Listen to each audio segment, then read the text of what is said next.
Well, it's a psychological story. I don't think it's a ghost story at all. We're inside of that woman's head. What she saw wasn't necessarily what was happening. And I just tried to deal in that realm of schizophrenia.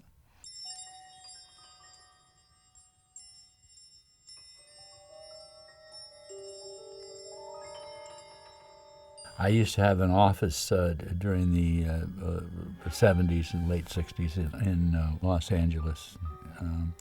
And I remember going across the street from my office to some little place and having a lunch. And I was by myself, and I was sitting there, and I was just kind of musing.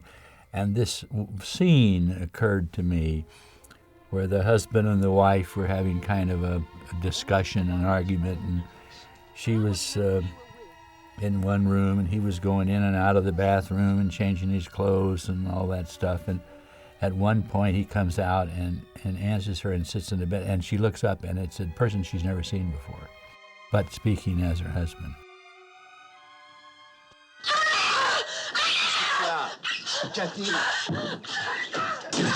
I suppose the DNA from which that sprang was Bergman's persona. That was a picture that impressed me a lot. So I'm quite sure that that's what started it off. Jesus Christ, what's the matter, baby? Are you all right? What happened? You scared the shit out of me. But I started once to make it in Milano with Sophia Loren. I started once to make it in Vancouver. That's before Vancouver became this runaway playground that we have now. As the project starts, it's almost like there's a DNA infused in it, and it kind of grows. This is a living thing, and we do it as we kind of go along. These films are shot as reasonably possible in sequence. I went to cast Susanna. I was in London. I flew to Corfu, where she was on vacation, and I'd never met her. And I spent 2 days down there with her and met her and pitched the thing to her. And she wasn't sure whether it was right for her, but by the time I left, she felt so, and she agreed to do it.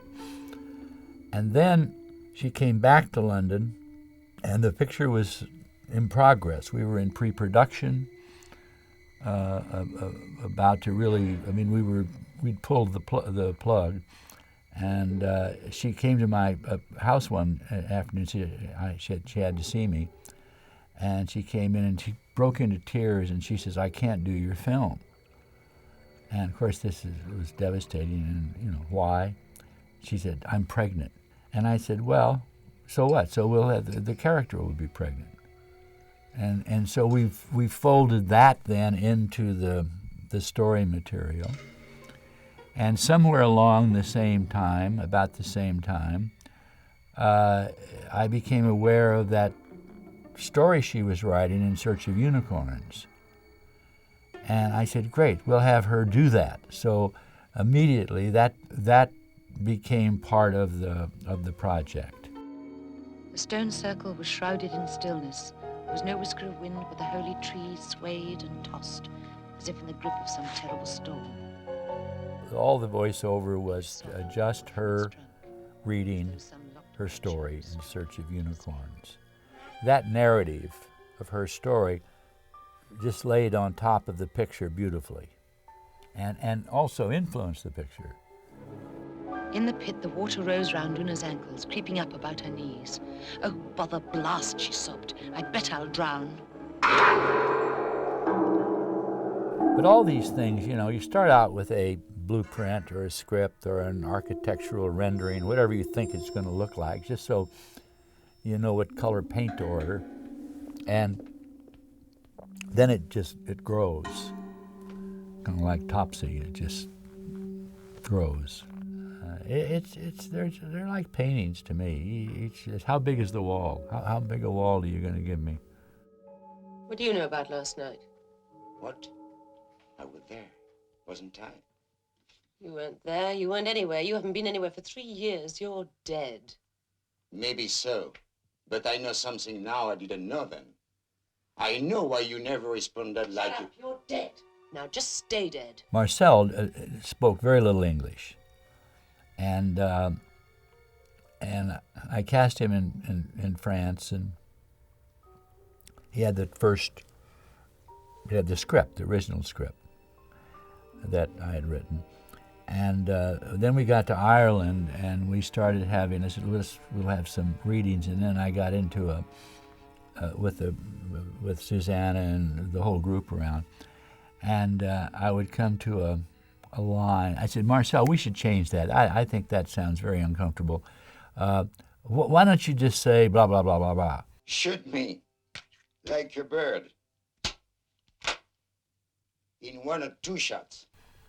And I remember him sitting back there, and he said, I prefer the original.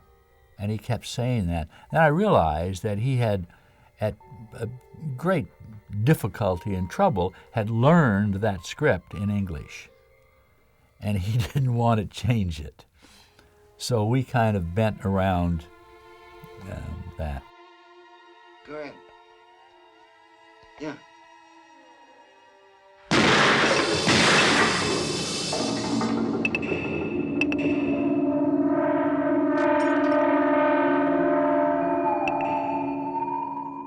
I never know what preparation these actors give, and each of them, I think, probably what they all do is very similar. But I don't know what the process is, and I don't know if they've done anything more than possibly have read the script when they come on the set. But and they don't tell you. This gun just went off. I was putting it away and it went off. That's very dangerous, having a loaded gun about. It gave me an awful fright.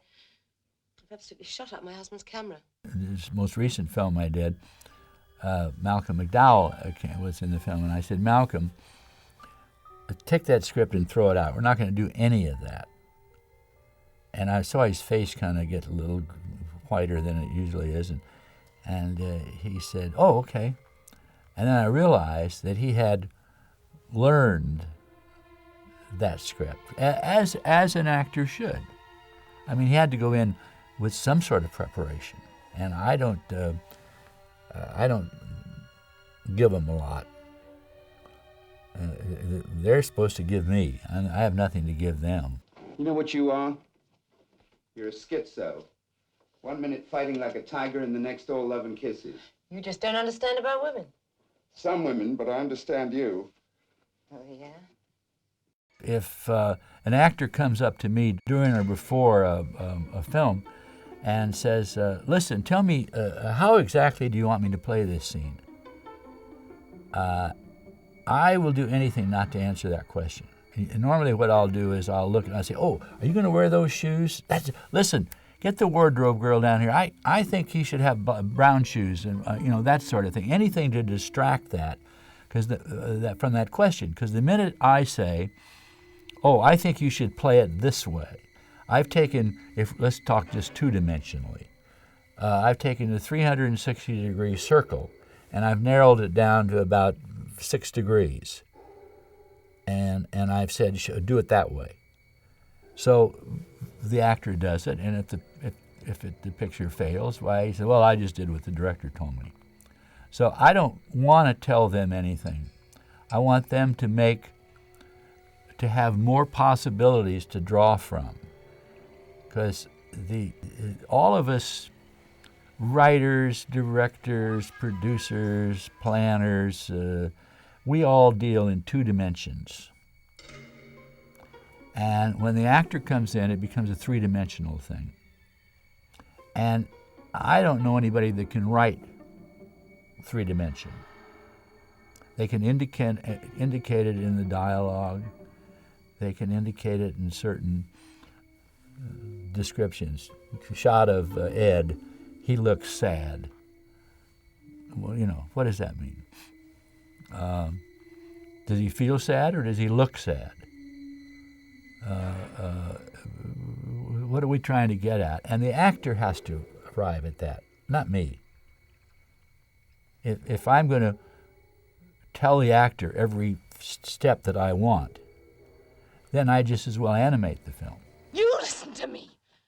Just stay away from me, you hear?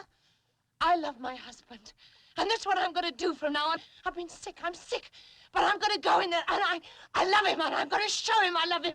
I'm going to just go in and tell him and just keep away.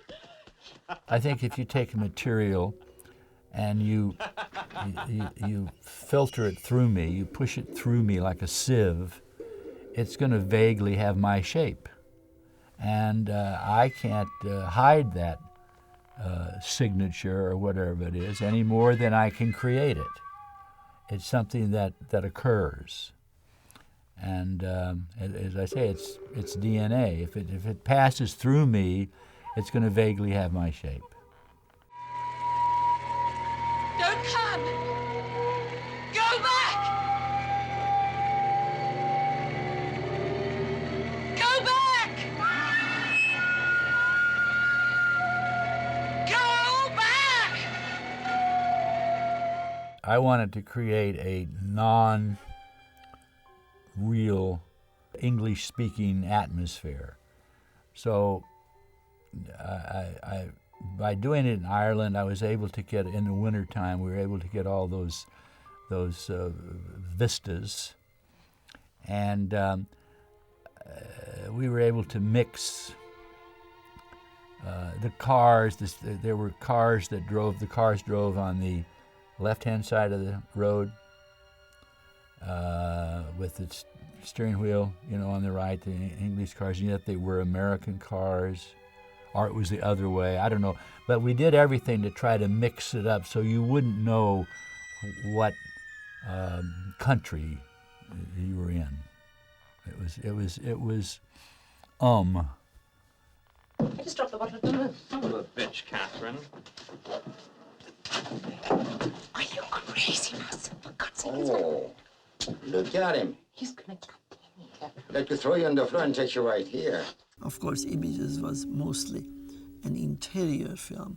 So in interiors, you can do a lot of things when you can create the mood with how you paint the walls, or how do you select the wardrobe. And being shooting in Ireland, in November, in December, with a lot of fog rolling through and all that. It was almost there, everything what we wanted. Maybe a little bit of a help with a little bit of flashing was all right. When I took Vilmos to Ireland to do Images, I wouldn't let him bring his gaffer. I wouldn't let him bring this guy. I said, no, you do it. And he did. So he had to work his tail off because he was lighting the thing, he was doing everything. But it was interesting again with Robert, how he accepts ideas. He accepts ideas, Like when I got to Ardmore Studios in Ireland, the set what we were shooting already was painted. And I brought a book with me. I think it was a Kodak, either Kodak printed it or Time Life book, was about colors and photography. And there was a picture there which was astonishingly beautiful, and it looked like the colors were there actually for Images. And he looked at the picture, he said, God, this is beautiful. But we painted the walls. The walls are not good. They are too warm. And the picture showed actually some beautiful bluish colors. Says that, I don't care, we will repaint the walls. And that's what we did. Actually, we at the time, we were just in pre-production. So he didn't mind to repaint the walls just to get that look. What I do, I feel, is very simple. I give them the space and the opportunity to do what it is they became that particular, got into that particular endeavor to do. So I'm really saying, okay, do what you want to do. Show me your stuff.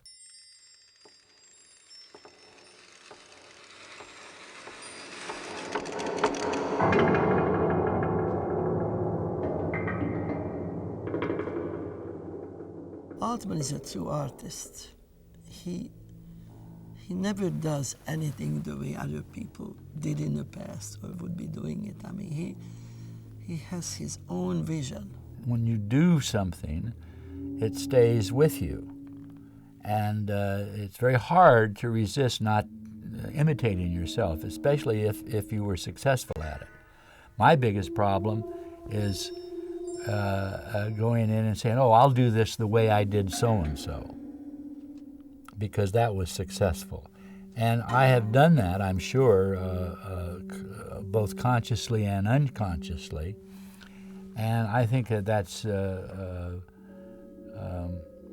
very dangerous thing for an artist to do, because you really, if you copy another artist, even if that artist is yourself, you're not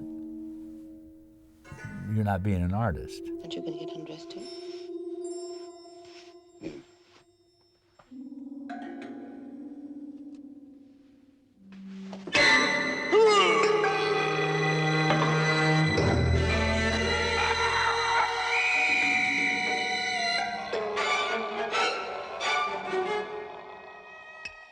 John Williams had scored a lot of the television work that I did at Universal when he first started doing that. Doing scores, and he was a personal friend. And I had talked to him about doing images from the very beginning, and I said, "Here's an idea that I want. I want to tell you, let you read the script, tell you about." Answer any questions about what I think this film is going to be like. Then you score it before I shoot it. And you score it, and then I'll shoot and record it. And then I'll shoot my picture and use your score. Now, we didn't exactly do that, but I use that. I do that and have ever since then. That kind of, there's always variations on it, but I am not much interested in getting a score that bum, bum, bum, goes right along with the action. I mean, it means that your action is not strong enough to hold the audience usually, and so you're trying to enhance it. So we talked about that approach, and then John came up with this with Stomo Yamashita, who is a percussionist, and he had an act. He would go out and do performances where he would play all these weird sounds along with the band. I mean, he'd have one time. I remember we had an old piano carcass, and he would throw a rock into it, onto the strings and onto the sounding board. And it went boom.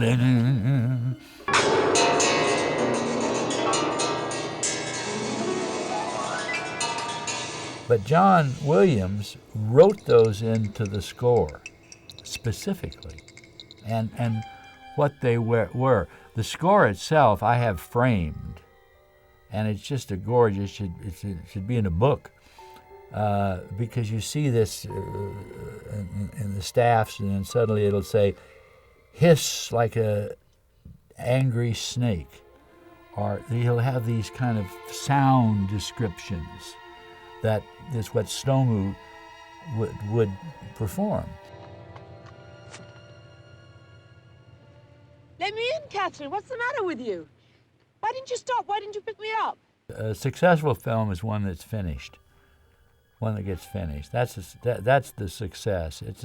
But they're like children, you know. You go through that gestation process, and once they're born, you have nothing more to do with them really. Once you cut that cord and they're out there, you know, on their own, you hope they do well, and you try to help them, and you tell people about how good they are. But basically, you don't have anything more to do with it. And so when people ask me, they say, well, which is your favorite film? And my answer is, which film of mine did you like the least? And they'll say, well, I didn't get this quintet thing. I say, that's my favorite film. Christ's sake, Catherine, it's me. I know it's you. But I've found out I can get rid of you. Just like I got rid of René and Marcel. I can get you out of my mind forever. Catherine, what are you talking about, Catherine? I love you. But it's the way you are about your own children. Your least successful children, you tend to love the most because you feel they need the most protection. But you don't. You wouldn't go back in and say, oh, boy, if I could get this kid, if he'd been taller, that'd have been great. Or if he hadn't had this tick on his face, wouldn't that have been wonderful? But that's who they are. And these films are what and who they are. And they don't have to all be graded each year and say the top one is this and the rest of them fall down the line. I mean, it's not only wrong thinking, it's silly. I mean, it's like, which book was the best book in the world? Well, which audience is the best? At what time did you read Little Women? And that affected your life. At what time did you read Moby Dick? All of these things have to do with the individual, and yet we're forced to do this. There's nobody can make a film by themselves.